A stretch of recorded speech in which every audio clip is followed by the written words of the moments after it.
জয় গৌর, জয় নিতাই।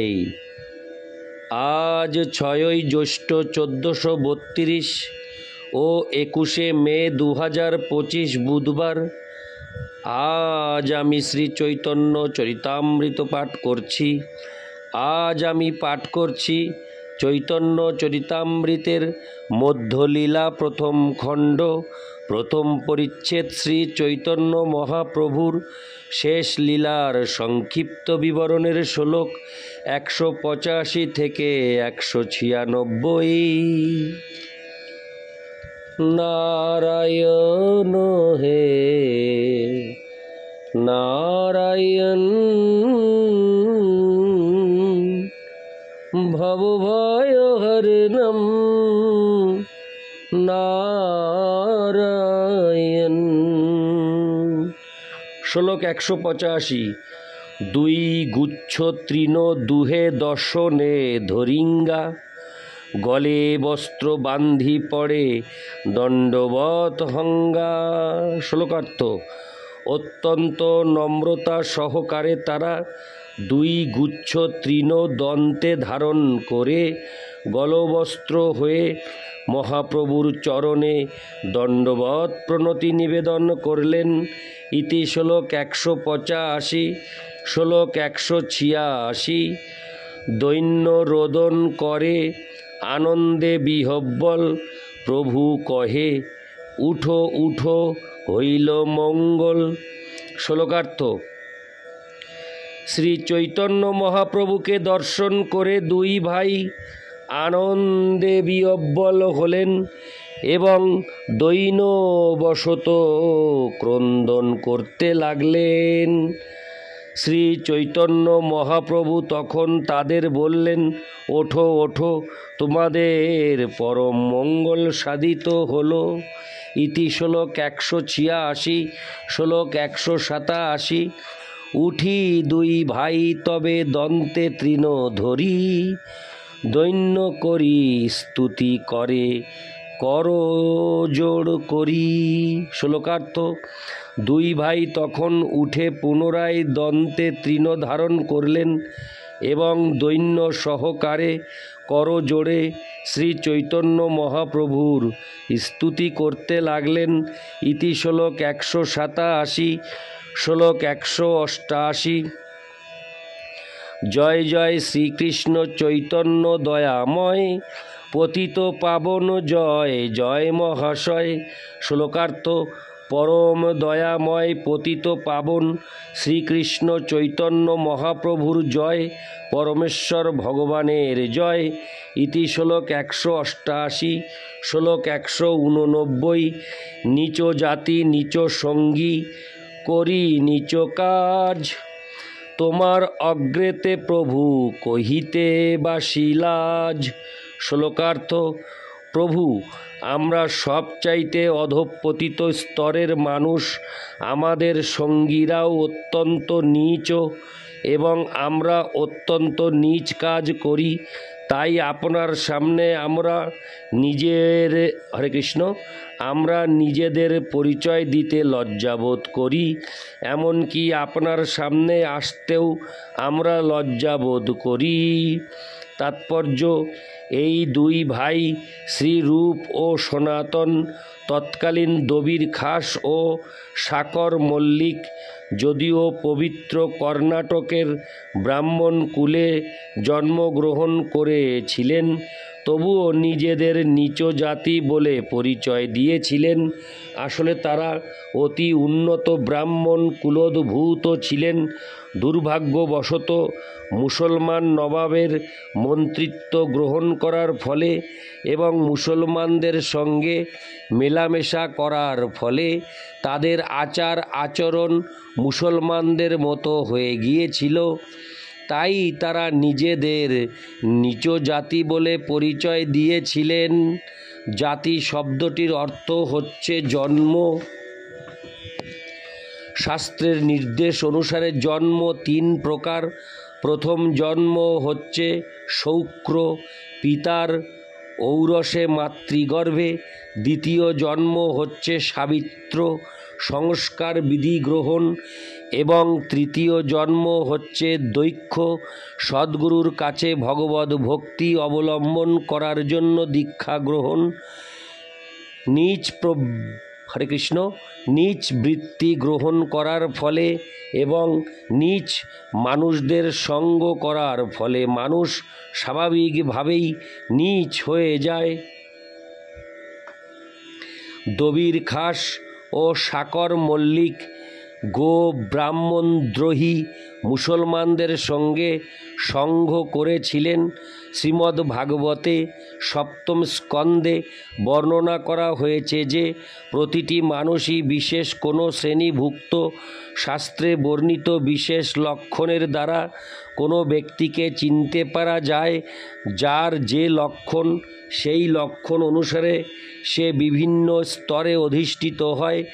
দবির খাস ও শাকর মল্লিক উভয়েই ব্রাহ্মণ কুলোদ্ভূত ছিলেন, কিন্তু মুসলমান নবাবের মন্ত্রিত্ব গ্রহণ করার ফলে এবং মুসলমানদের সঙ্গ প্রভাবে তাদের চিত্তবৃত্তি মুসলমান ভাবধারায় প্রভাবিত হয়েছিল। যেহেতু ব্রাহ্মণোচিত বৃত্তি তাদের প্রায় লোপ পেয়েছিল, তাই তারা নিজেদের নিজ জাতি বলে পরিচয় দিয়েছিলেন। ভক্তি রত্নাকর গ্রন্থে স্পষ্টভাবে বর্ণনা করা হয়েছে যে যেহেতু শাকর মল্লিক ও দবির খাস নিম্ন স্তরের মানুষদের সঙ্গ করেছিলেন, তাই তারা নিজেদের নিচ জাতি বলে পরিচয় দিয়েছিলেন, কিন্তু প্রকৃতপক্ষে তারা অতি উন্নত ব্রাহ্মণ কুলে জন্মগ্রহণ করেছিলেন। ইতি শ্লোক 189, শ্লোক 190। মত্তুল্য নাস্তি পাপাত্তা নাপরাধি চ কশ্চন, পরিহারে হপি লজ্জা মে কিং ব্রুবে পুরুষোত্তম। অনুবাদ: হে পুরুষোত্তম, আমাদের মতো পাপী নেই, আমাদের মতো অপরাধীও নেই। আমাদের পাপ ও অপরাধের উল্লেখ করে সেগুলি পরিহার করতেও আমাদের লজ্জা হচ্ছে। তাৎপর্য: শ্রীল রূপ গোস্বামী কৃত এই শ্লোকটি ভক্তি রসামৃত সিন্ধু 1-2, 154 থেকে উদ্ধৃত। ইতি শ্লোক 190, শ্লোক 191। পতিত পাবন হেতু তোমার অবতার, আমা বই জগতে পতিত নাহিয়ার। হরে কৃষ্ণ। শ্লোকার্থ: দুই ভাই বললেন, হে প্রভু, পতিত জীবদের উদ্ধার করার জন্য আপনি অবতীর্ণ হয়েছেন। আমাদের চেয়ে পতিত এই জগতে আর কেউ নেই। ইতি শ্লোক 191, শ্লোক 192। জগাই মাধাই দুই করিলে উদ্ধার, তাহা উদ্ধারিতে শ্রম নহিল তোমার। শ্লোকার্থ: আপনি জগাই ও মাধাইকে উদ্ধার করেছেন এবং তাদের উদ্ধার করতে আপনার কোনো পরিশ্রম হয়নি। ইতি শ্লোক 192, শ্লোক 193। ব্রাহ্মণ জাতি তারা নবদ্বীপে ঘর, নিচ সেবা নাহি করে, নহে নিচের কুরপর।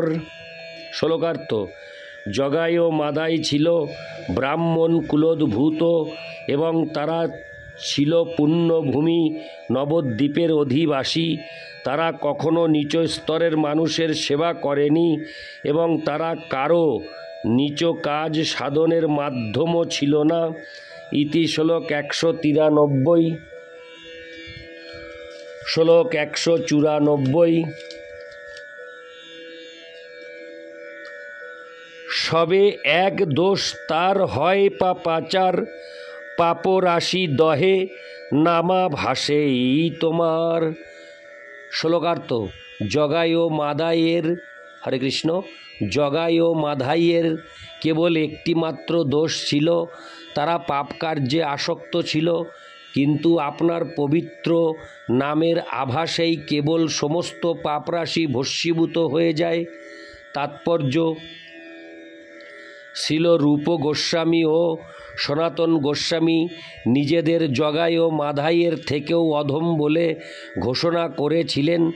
মদ্যপ দুরাচারী জগাই ও মাধাইকে উদ্ধার করতে মহাপ্রভুর কোনো শ্রম স্বীকার করতে হয়নি বলে শ্রী রূপ গোস্বামী এবং শ্রী সনাতন গোস্বামী নিজেদের জগাই মাধাই থেকেও অধিক পতিত বলে মনে করেছিলেন। কারণ তারা বিবেচনা করেছিলেন যে জগাই মাধাই পাপী হলেও তাদের জীবন অন্যান্য দিক থেকে অধিক উন্নত ছিল। তারা নবদ্বীপের ব্রাহ্মণ বংশোদ্ভূত ছিল এবং এই ধরনের ব্রাহ্মণেরা সাধারণত পুণ্যবান। যদিও অসৎ সঙ্গের প্রভাবের ফলে তারা পাপ কর্মের প্রতি আসক্ত হয়েছিল, তবুও ভগবানের দিব্য নাম গ্রহণের ফলে সেই সমস্ত অনর্থ অনায়াসেই নিবৃত্তি হয়। জগাই মাদাইয়ের চরিত্রের আর একটি গুণ ছিল এই যে ব্রাহ্মণ কুলোদ্ভূত হওয়ায় তারা অন্য কারো দাসত্ব গ্রহণ করেনি। ব্রাহ্মণের পক্ষে অপরের অধীনে চাকরি করা শাস্ত্র নিষিদ্ধ। চাকরি করাকে কুকুরের বৃত্তির সঙ্গে তুলনা করা হয়েছে। অর্থাৎ কুকুর মনিব ছাড়া থাকতে পারে না এবং তার মনিবকে তুষ্ট করার জন্য সে বহু মানুষের অসন্তোষের কারণ হয়। মনিবকে তুষ্ট করার জন্য সে নিরীহ মানুষের উদ্দেশ্যে চিৎকার করে। তেমনি কেউ যখন কারো দাসত্ব করে তখন তার প্রভুর নির্দেশ অনুসারে তাকে নানা রকম জঘন্য কাজ করতে হয়। তাই দবির খাস ও সাকর মল্লিক নিজেদের জগাই মাধাই থেকেও অধম বলে মনে করেছিলেন। জগাই এবং মাধাই কখনো নীচ ব্যক্তির দাসত্ব গ্রহণ করেনি এবং নীচ ব্যক্তির আদেশ অনুসারে জঘন্য কার্যকলাপে লিপ্ত হতে বাধ্য হয়নি। তারা কেবল পাপাচারী ছিল মাত্র। কিন্তু শ্রী চৈতন্য মহাপ্রভুর নাম নিয়ে তার নিন্দা করার ফলে সেই নামাভাসের প্রভাবে তারা তাদের সমস্ত পাপ থেকে মুক্ত হয়েছিল। এভাবেই পরে তারা উদ্ধারপ্রাপ্ত হয়েছিল। ইতি শ্লোক 194, শ্লোক 195। তোমার নাম লঙ্ঘা তোমার করিল নিন্দন, সেই নাম হইল তার মুক্তির কারণ। শ্লোকার্থ: তোমার নাম নিয়ে তারা তোমার নিন্দা করেছিল, সৌভাগ্যক্রমে সেই নামই তাদের মুক্তির কারণ হয়েছিল। ইতি শ্লোক 195, শ্লোক 196।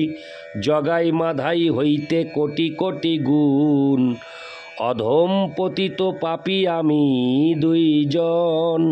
শ্লোকার্থ: আমরা দুইজন জগাই মাধাই থেকেও কোটি কোটি গুণ অধম, পতিত এবং পাপী।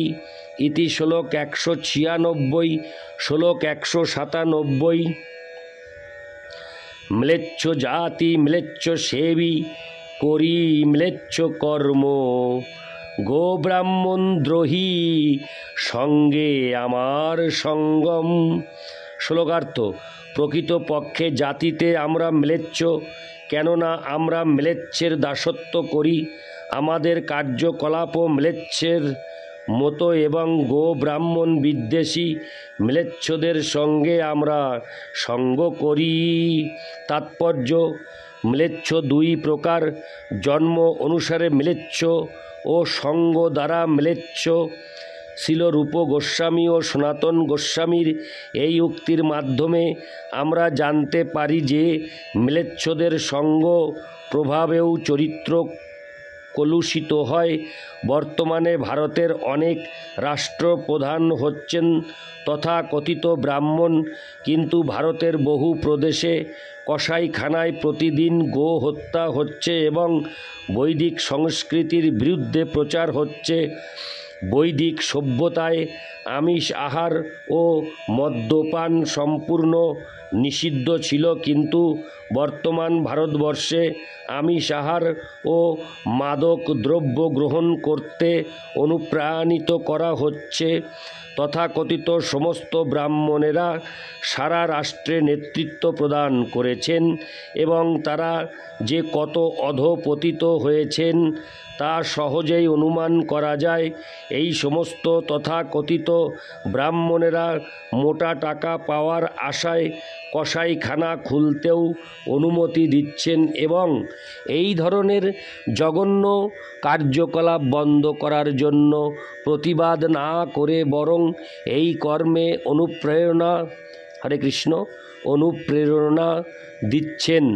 তারা বৈদিক সংস্কৃতির নীতিগুলি অবমাননা করছেন এবং গোহত্যা করতেও সহযোগিতা করছেন। তার ফলে তৎক্ষণাৎ তারা ম্লেচ্ছ ও যবনে পরিণত হচ্ছেন। ম্লেচ্ছ হচ্ছে মাংসাহারী আর যবন হচ্ছে বৈদিক সংস্কৃতি বিদ্বেষী। দুর্ভাগ্যবশত আজ এই ম্লেচ্ছ ও যবনেরা নেতা হয়ে গদিতে বসেছেন। তাহলে সমাজে শান্তি ও সমৃদ্ধি আসবে কী করে? রাজা বা রাষ্ট্রপ্রধানকে অবশ্যই পরমেশ্বর ভগবানের প্রতিনিধি হতে হবে। মহারাজ যুধিষ্ঠির যখন ভারতবর্ষের শশাগরা পৃথিবীর পরিচালনার দায়িত্বভার গ্রহণ করতে যাচ্ছিলেন, তখন তিনি ভীষ্মদেব ও শ্রীকৃষ্ণ প্রমুখ সমস্ত মহাজনদের অনুমতি গ্রহণ করেছিলেন। এভাবেই তিনি ধর্মের অনুশাসন অনুসারে সারা পৃথিবী শাসন করেছিলেন। এখন রাষ্ট্রপ্রধানেরা ধর্মনীতির কোনো পরোয়া করে না। অধার্মিক লোকদের ভোটের জোরে শাস্ত্রবিরুদ্ধ হলেও বিল পাস হয়ে যায়। রাষ্ট্রপতি ও রাষ্ট্রপ্রধানেরা এই সমস্ত পাপকার্য অনুমোদন করার ফলে পাপ সঞ্চয় করেন। শ্রীল সনাতন গোস্বামী ও রূপ গোস্বামী এই ধরনের কার্যকলাপের জন্য পাপ স্বীকার করেছিলেন। তাই ব্রাহ্মণ পরিবারে জন্মগ্রহণ করা সত্ত্বেও তারা নিজেদের ম্লেচ্ছ বলে ঘোষণা করেছিলেন। ইতি শ্লোক 197, শ্লোক 198।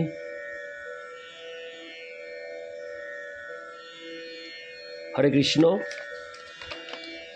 আমি প্রথমে বলেছিলাম 185 থেকে 196, কিন্তু আমি একটি শ্লোক বেশি পাঠ করে ফেলেছি এই অধ্যায়ে, এই অডিওতে 197, অর্থাৎ অডিওটি 185 থেকে 197 পর্যন্তই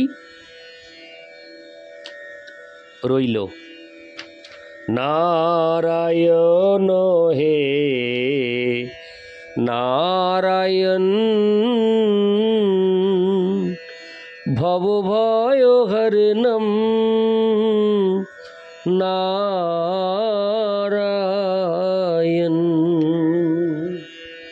জয় গৌর, জয় নিতাই।